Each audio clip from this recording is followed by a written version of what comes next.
ஆத்துமனேசரின் அங்கமகத்துவங்கள். தியானம் 23. ஆத்துமனேசரின் கண் 2ஆம் பங்கு. வேதம். அவர் கண்ணேறிட்டு பார்த்தபோது ஒரு ஏழை விதவை அதிலே 2 காசை போடுகிறதையும் கண்டு, இந்த ஏழை விதவை மற்றெல்லாரை பார்க்கிலும் அதிகமாய் போட்டாள் என்று மெய்யாகவே உங்களுக்கு சொல்லுகிறேன் என்றார். கர்த்தர் திரும்பி பேதுருவை நோக்கி பார்த்தார். சேவல் கூவுகிறதற்கு முன்னே நீ என்னை 3 தரம் மறுதலிப்பா என்று கர்த்தர் தன்னிடத்தில் சொன்ன வசனத்தை உடனே பேதுரு நினைவு கூர்ந்து வெளியே போய் மனம் கசந்து அழுதான். இயேசுவை பிடித்து கொண்ட மனுஷர் அவரை பரியாசம் பண்ணி அடித்து அவருடைய கண்களை கட்டினார்கள். போதனை. நம் ஆண்டவர் இயேசு கிறிஸ்துவின் கண்களை பற்றிய வேறு 3 காரியங்களை இப்போது நாம் பார்க்கலாம். முதலாவதாக, இயேசுவின் கண் உத்தம ஈவை நோக்கினது. ஆம், நம் ஆண்டவர் இயேசு கிறிஸ்து காணிக்கை பெட்டியில் காணிக்கை போட்ட அந்த ஏழையை உத்தம ஈவை முற்றிலுமாய் நோக்கி பார்த்து அவளே எல்லாரிலும் அதிகமாய் போட்டாள் என்று கூறினார். இரண்டாவதாக, பாவத்தை உணர்த்தும் நியாயப்பிரமாண கோலாய் இருந்தது.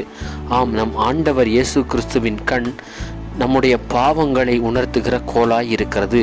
பேதுருவை திரும்பி பார்த்த பொழுது பேதுருவின் துரோகத்தை உணர்த்தியதோடு மீண்டும் இரட்சணியத்தை நாடுவதற்கு அவருக்கு உதவி செய்தது. மூன்றாவதாக, கட்டப்பட்டு பாடுகளில் பங்கு பெற்றது. நம் ஆண்டவர் இயேசு கிறிஸ்துவின் கண் அரண்மனையிலே கட்டப்பட்டு பாடுகளை அனுபவித்தன. தியானம். நம் ஆண்டவர் இயேசு கிறிஸ்து பலவான்களை தள்ளி தாழ்மையானவர்களை உயர்த்துகிறார். ஆம், நம் ஆண்டவர் இயேசு கிறிஸ்து எருசலேமிலே பண மூட்டைகளையும் தங்க காசுகளையும் பொற்ஜரிகைகளையும் வந்த ஐஸ்வர்யவான்களை பார்க்காமல் அந்த ஏழை விதவையின் 2 பித்தளை காசை நோக்கி பார்த்தார். யூதர்கள் அந்த ஏழை விதவையை பார்க்காத போதும் நம் ஆண்டவர் இயேசு கிறிஸ்து முகமாய் திருப்பினார். அதே போல அவர் அந்த ஏழை விதவையை பரலோக மட்டும் உயர்த்தினார். அந்த 2 காசு போட்ட விதவையின் விசுவாசம் இன்று நமக்கும் ஒரு பாடமாய் இருக்கிறது. நாமும் அநேக நேரங்களிலே முழு மனதோடு காணிக்கையை செலுத்தாமல் ஏதோ கடமைக்கென்று செலுத்துகிறோம். இந்த நாளிலிருந்து முழு மனதாய் அதை அர்ப்பணிப்பதற்கு நம்மை ஆயத்தப்படுத்துவோம். விசுவாச படைப்பு. நாம் நம் ஆண்டவர் இயேசு கிறிஸ்துவிடம் 2 காசுகளாகிய நம் ஆத்துமாவையும் சரீரத்தையும் ஒப்பு கொடுத்து அந்த பித்தளை காசுகளை தங்கமாய் மாற்றுவதற்கு, அதை சோதிப்பதற்கு, முழுவதுமாய் பரலோகத்திலே நாம் சேர்வதற்கு அவரிடம் அர்ப்பணிக்க வேண்டும். தியானம். நம் ஆண்டவர் இயேசு கிறிஸ்து பேதுருவை திரும்பி பார்த்த பொழுது, உன்னுடைய சுய பலத்தினால் மறுதலிக்க மாட்டேன் என்று கூறின உன்னுடைய மனம் எங்கே என்று நோக்கினார். இன்று நம்மை பார்த்தும் நம்முடைய சுய பலத்திலே நாம் பல நேரங்களிலே செய்வோம் என்று சொன்ன நம்முடைய அக்கிரமத்தையும் நம் ஆண்டவர் இயேசு கிறிஸ்து உணர்த்துகிறார்.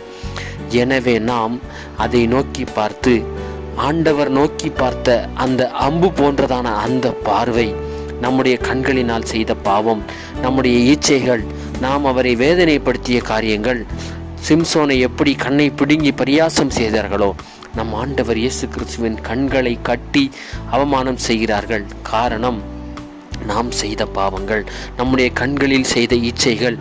எனவே நாம் அவர் மேலும் மேலும் அந்த கண்களிலே பட்ட பாடுகளை உணர்ந்தவர்களாய், முள்முடி சூடிய பொழுதும் கண்களிலே பாடு இருந்திருக்கிற வேண்டும், சிலுவையிலே அறையப்பட்ட பொழுதும் கண்களிலே பாடு இருந்திருக்கிற வேண்டும். நம் ஆண்டவர் இயேசு கிறிஸ்து நினைத்திருந்தால் எல்லா வேதனைகளும் நீங்கி இருக்க முடியும். ஆனால் நமக்காக எல்லாவற்றையும் ஆண்டவர் சகித்தார் என்று சொல்லி நாம் உணர்ந்து முழுவதுமாய் நம்மை அவரிடம் அர்ப்பணிப்போம். ஜெபம். மகா இரக்கமுள்ள பிதாவே, உம்முடைய சரீரத்தின் அவயங்களை தியானிக்க கிருபை செய்த தேவனே, உமது பேரில் உள்ள நேசம் எங்களுக்கு பெருகி பாவத்தின் மேலுள்ள பாசம் குறைய வேண்டும் என்று சொல்லி நாங்கள் கேட்கிறோம். அதற்காக பேதுருவை ரட்சித்தது போல எங்களையும் ரட்சித்தருளும். எங்களுடைய பாவங்களை நாங்கள் முழுவதுமாய் அர்ப்பணிக்கிறோம்.